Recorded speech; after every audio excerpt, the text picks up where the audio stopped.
प्रभात वार्ता की विशेष मुलाकात में आज हम चर्चा करेंगे एक ऐसे शख्स की जिन्होंने इंसानियत का जो धर्म होता है, जो मानवता का धर्म होता है, उसकी एक सही पहचान दी है, सही परिभाषा दी है। इंसान धरती पर तो जन्म लेता है, अपने कर्म के आधार पर उसको जीवन में सफलता मिलती है और सफलता जीवन में मनुष्य तभी सफल हो पाता है जब वो अपने अच्छे कर्मों के द्वारा संसार पे विजय पाता है।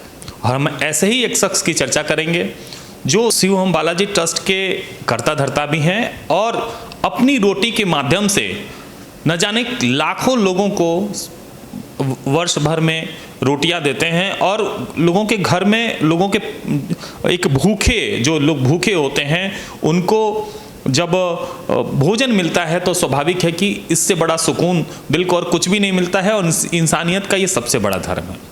ये चर्चा करने के साथ उनसे ये भी जानेंगे कि आगे भविष्य में उनके ट्रस्ट की और अपनी रोटी की क्या क्या योजनाएं हैं, किस तरह से हम आगे ले जा पाएंगे अपनी रोटी को। ये सब सारी बातें जानेंगे। हमारे साथ आज विशेष मुलाकात में अपनी रोटी के जो सर्वमान्य कार्य जो कर्ता धर्ता हैं विकास अग्रवाल जी किसी परिचय के मोहताज नहीं हैं। स्वाभाविक है कि पश्चिम बंगाल और कोलकाता से लेकर के झारखंड का हर वो शख्स जानता है जिसको इन्होंने भोजन दिया है।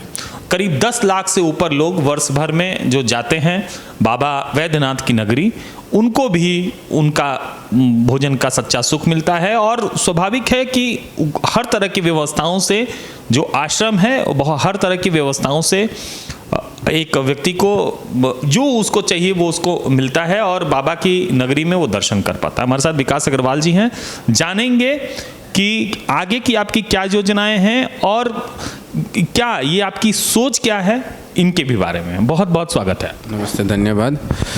अभी अपनी रोटी हम लोग ने 2019 पे चालू किया था और यही उद्देश्य से किया था कि हम पूरे भारत में हमारा ये उद्देश्य था कि कोई भी भूखा नहीं सोए।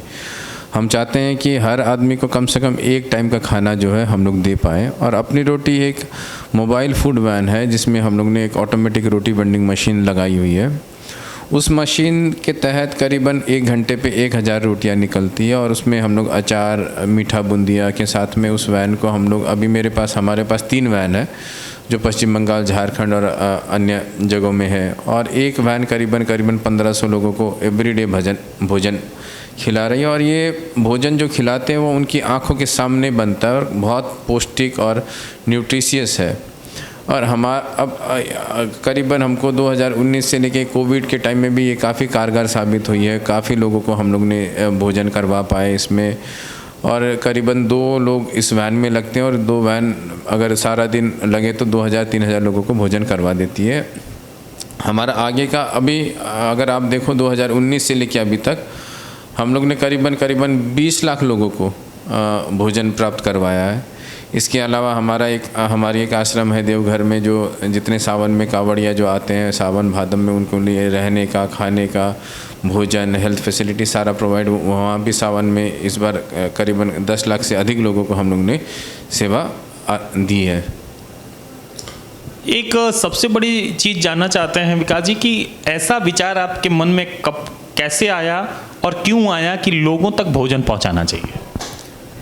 देखिए, अभी मानिए हम कोई धर्मशाला करते हैं या कोई खाने की मुफ्त कैंटीन अगर बनाते हैं तो वहाँ क्या रहता है कि वहीं के लोग बस आ सकते हैं खाने के लिए। और हमारा ये नहीं था कि भाई डेली एक ही वर्ग के लोगों को या एक ही एरिया के लोगों को खिलाया जाए। हम चाहते थे कि खाना वहाँ पहुँचे जहाँ लोगों को ज़रूरत है। हमारा इंग्लिश में भी हमारी एक सेइंग है, let the meal reach to the people rather than the people searching for the meal. मतलब लोगों को जो गरीब भूखे हैं उनको खाना ढूंढने के लिए इधर उधर नहीं भटकना पड़े। और जहाँ एकदम गरीब झुग्गियाँ बस्ती है, हम चाहते थे हमारी वैन वहाँ तक इनके पास पहुँचे और उनके डोर स्टेप में, जैसे आज स्विगी का, जोमेटो का ज़माना है, जहाँ हम जैसे लोग तो क्या एक फ़ोन पे ऑर्डर किया और खाना आ गया घर पे खा ली, बट गरीब का क्या मतलब। तो हम उनके लिए अभी अपनी रोटी वैन ये सोचिए जोमेटो और स्विगी है, बस उनके घर तक खाना पहुंचता है। और जितने ज़रूरतमंद लोग हैं ये हमारे पास कॉल सेंटर की फैसिलिटीज़ है।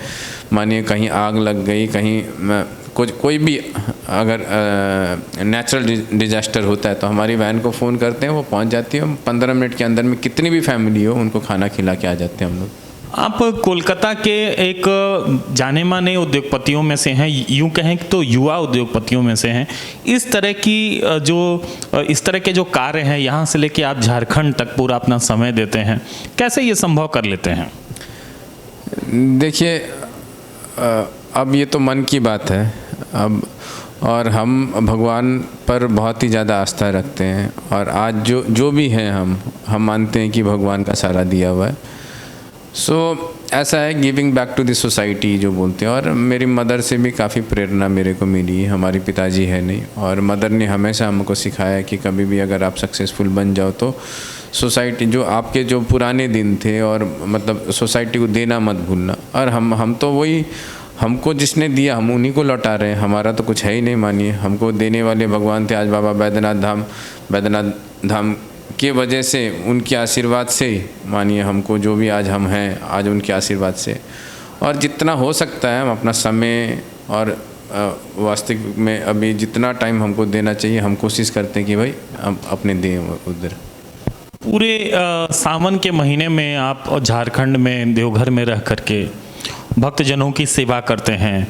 ये जहाँ तक हम लोगों को पता है, जानकारी है कि लाखों लोग आपके आश्रम में आते हैं।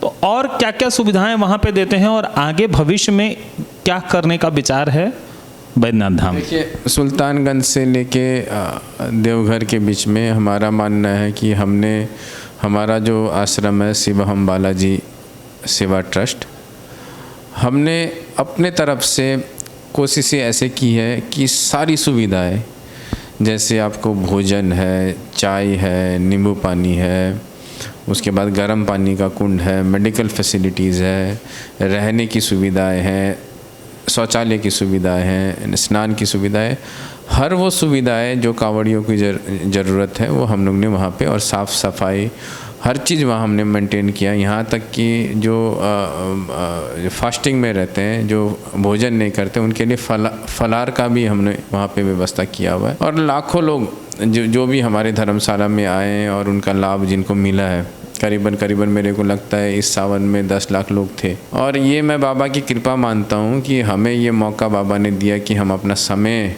और हमको ये अपॉर्चुनिटी उन्होंने दी। देखिए, हम ये नहीं बोलेंगे कि भाई हम अपना समय दे रहे हैं, उन्होंने इतना लायक बनाया हमको कि हम वहाँ अपना समय दे पा रहे हैं वहाँ पे। और आगे भी हमारी ये कोशिश रहेगी कि भाई कांवड़ियों के लिए और आने वाले जितने भी गरीब भक्तों के लिए जो बाबा बैद्यनाथ धाम में आते हैं, उनको अच्छी से अच्छी सुविधाएं, पूरे सुल्तानगंज से लेके देवघर के रास्ते में सबसे अच्छी सुविधाएं हम लोग उनको प्रदान कर पाए। अपनी रोटी का जो सफ़र है वो कब तक जारी रहेगा, और उसकी क्या आगे की योजना है? अपनी रोटी अब आगे का हमारा जो, अभी तो बीच में 2 साल कोविड के चक्कर में हम लोग इसको एक्सपैंड नहीं कर पाए थे, बट आगे ऐसा है कि हम चाहते हैं कि पूरे भारतवर्ष में हर स्टेट, हर ज़िले में अपनी रोटी की एक वैन जो है वहाँ पे हो।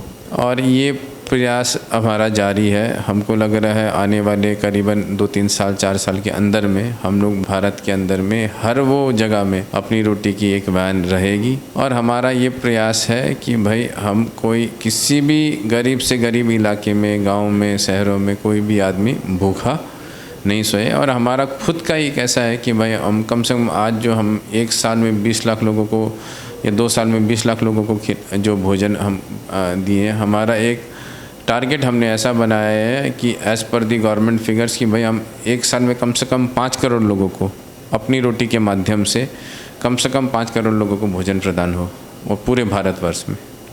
बहुत बहुत धन्यवाद प्रभात वार्ता को समय देने के लिए। धन्यवाद। आप अभी आपने सुना विकास अग्रवाल जी को। ये एक सच्चे इंसान हैं जो कैमरे पर आने के लिए से हमेशा कतराते रहते हैं, और हमने जब इनसे बात की, जानने की कोशिश की भविष्य में इनकी क्या योजनाएं हैं। आपको ये एक बात और बता दें कि आने वाले 25 दिसंबर को अटल सम्मान के लिए भारत की सरकार ने इनको नामांकित किया है और स्वाभाविक है कि एक अटल सम्मान बहुत बड़ा सम्मान है जो उनके उनके जन्म दिवस पर दिया जाता है 25 दिसंबर को। तो ये एक बहुत बड़ी बात है। स्वाभाविक है कि पश्चिम बंगाल से एक बड़ा जो एक युवा चेहरा जो है ऐसे सम्मान को प्राप्त करे, ये एक बहुत बड़ी अनुभूति होगी। और जो अपनी रोटी और देवघर तक का इनका जो सफ़र है, आपने बहुत सुना कि किस तरह से इस अभियान को, समाज सेवा को आगे लेके चले रहेंगे। सिर्फ यही नहीं, गंगा सागर शिविर में ही सबसे बड़ा जो इनका कर्तव्य रहता है, स्वाभाविक है ये किसी से छुपा नहीं है, हम पहले भी कई बार बता चुके हैं, आगे भी आपको सारी जानकारी देते रहेंगे। प्रभात वार्ता के साथ विवेक शुक्ला के साथ कैमरामैन सुमन।